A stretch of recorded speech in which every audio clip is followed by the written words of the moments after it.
If you have any of these things, you should get your car down to a service centre straight away and not ignore it.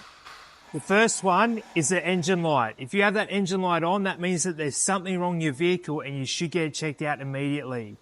Another one on some cars will be a triangle with an exclamation mark in the middle.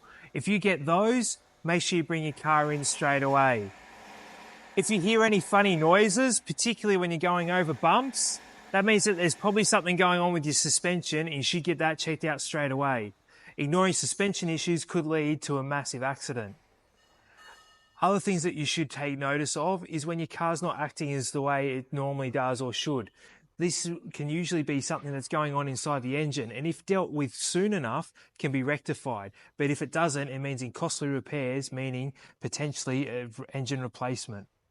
It's the same thing with the transmission. Sometimes if you shift gear and it doesn't change straight away like it used to and it takes a long time, that means there's something going wrong that you may not have noticed.